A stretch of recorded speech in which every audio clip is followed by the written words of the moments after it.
our time stuck in lockdown, it feels like every year we've gotten some fun new cooperative horror game to play with friends. From Among Us to Phasmophobia, from Devour to Content Warning, Lethal Company, and now with the newest iteration of the genre, R.E.P.O. It feels like the winning formula that a lot of indie developers are picking up on is make something spooky with a veneer of deeper lore beneath the gameplay, add a twist of comedy, and then toss a bunch of stupid people into a lobby with open mics and proximity chat. And look, I'm not knocking that, just so we're clear, because I am always one of those stupid people.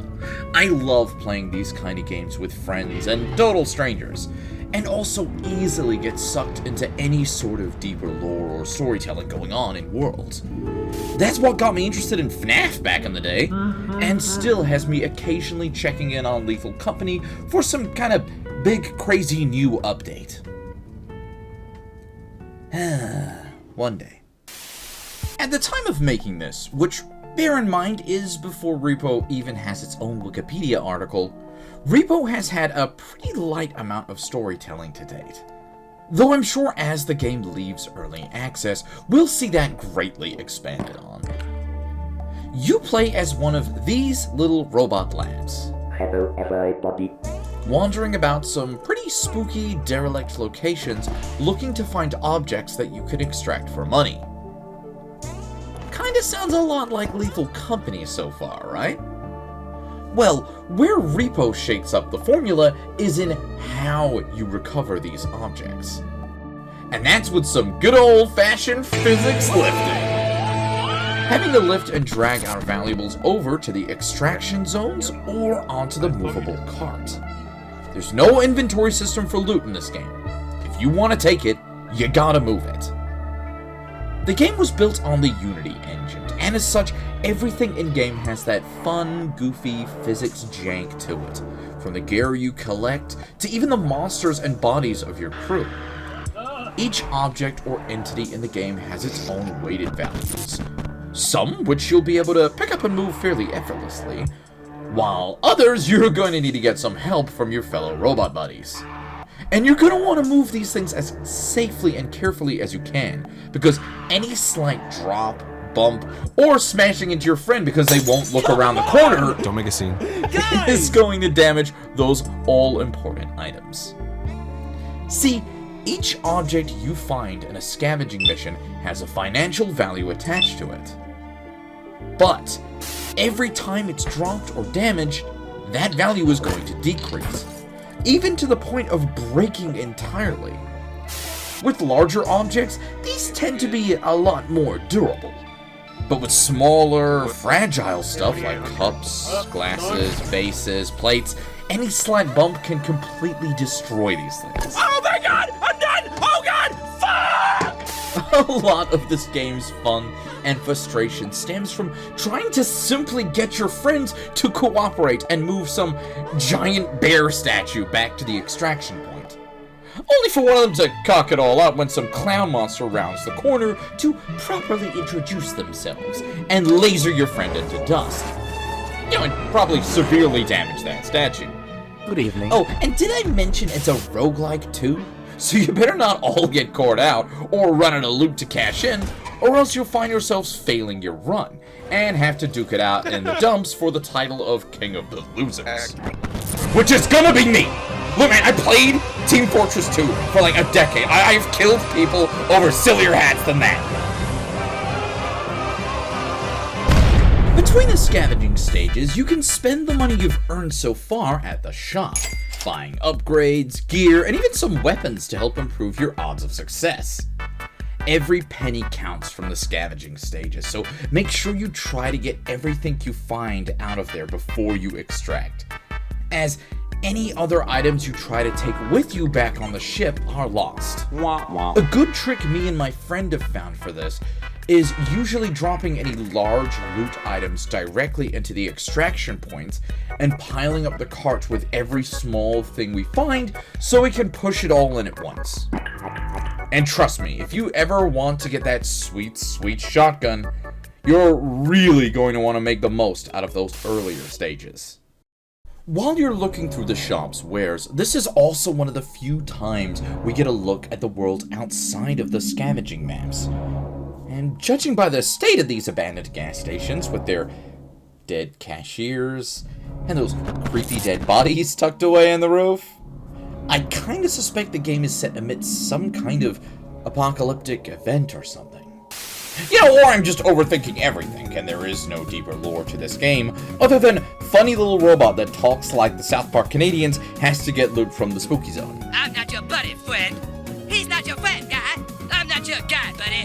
Which, you know, it could entirely be that. It's still early access, so only time will tell. One thing that I really like that sets R.E.P.O apart from its progenitor is that if you do end up dying, and trust me, it's gonna happen, like a lot, you can actually be revived mid-level, provided you're not playing solo and your teammates have functioning neurons. You see, when you die, your little robot guy's head drops onto the ground, and any surviving players are able to pick it up and drop it into the extraction point, like any other piece of loot. Though dead players' heads are denoted by having a red outline instead of the usual white outline associated with treasure, which just helps players find their fallen comrades.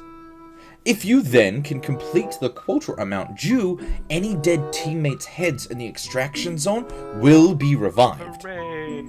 Admittedly, only on 1 health, so you still have to be really careful, but this simple system makes people a lot more willing to be bold in trying to push on, as all they need to do is be a little sneaky enough and careful enough, and then the whole team can be back in the game. One thing that always kinda bummed me out about Lethal Company was that if 1 or 2 people ended up dying early, the remaining great assets would usually be too sheepish to continue, often just cutting their losses and leaving the stage right then and there, which could often make the game get a little stale in all honesty. Because it was just too much of a risk to gamble getting any more loot at that point. Because, you know, if the whole team then got wiped, you lost every bit of scrap you'd hoarded thus far. And I think that's kind of why Lethal Company became so popular with mods, as it just helped to lighten up the stress factor and focus more on fun. Which I think R.E.P.O has balanced pretty well here, honestly, with a max crew of 6 over 4. Though I'm sure by the end of the week we'll be seeing some unlimited lobby mods roll out. But on the flip side, R.E.P.O does have its share of teething problems and frustrations too. Though nothing that should give you pause to try this game. Like seriously, my nitpicks are really only minor ones, but I want to air them out here just to give you all a heads up, so you can hopefully avoid some of the more annoying issues. One thing me and my friends encountered a couple times annoyingly was when we tried to extract particularly large objects. They could sometimes bug out while being extracted, which meant we lost the item entirely and had to then scrounge about the map for more. It's a minor issue, and I think it has something to do with the collision of the bigger objects in the extraction zone. If you're lucky, you won't encounter this bug at all, but if you do, you know exactly what I'm talking about. From what we've experimented with, just try to make sure no part of the bigger item has any overhang and is sitting as flat as possible. Another little nitpick is just that the game doesn't sort of have a fail-safe state if there isn't enough loot left in the map to meet quota. Sure, you can hit escape and select self-destruct to blow yourself up, but sometimes more treasure seems to spawn in kind of randomly throughout the map. Like, you can fully clear a room, then come back later and more items have spawned in it. I don't know if this is intentional or not, but it means players tend to not want to blow themselves up, thinking the round can still be winnable. An easy solution to this would be if there's no more loot left on the map at all, maybe you get called back to your vehicle for extraction, and then if you fail to meet the quota, you get dumped into the trash, just like if you'd failed the mission. Honestly, I don't know what the best option is here. I don't want to complain too much, because this game is in early access. And with the bugs and nitpicks out of the way, I want to talk about these things. Because fuck these little shits. All of the monsters in REPO have ways to fight or avoid them. But these little godless bastards Destroy the child. have been a run ender for me and my friends on more than one occasion. They'll run and grab items, even right out of your cart if they can, and then throw them straight at the player, dealing huge damage to you, and often just outright destroying the item itself. And to top it off, these little hellspawns are heavy, meaning that they can't simply be dispatched by one person, without a large investment of strength upgrades anyway. So you'll need to coordinate with a teammate or two to pick them up and smash them against the floor.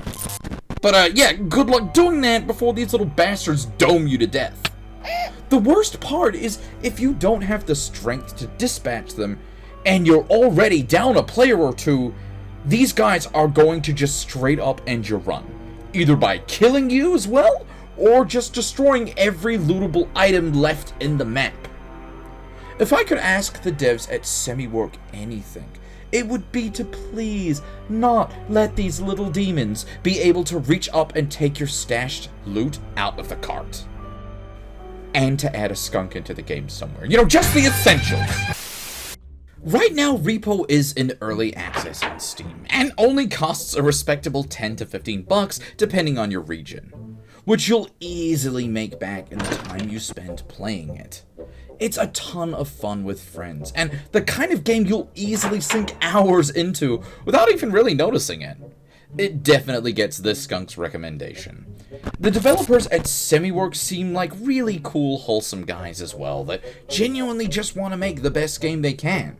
And with them teasing a new map in their recent update over on Steam, now is a great time to get into the game. And I think that'll about do it for this one, guys.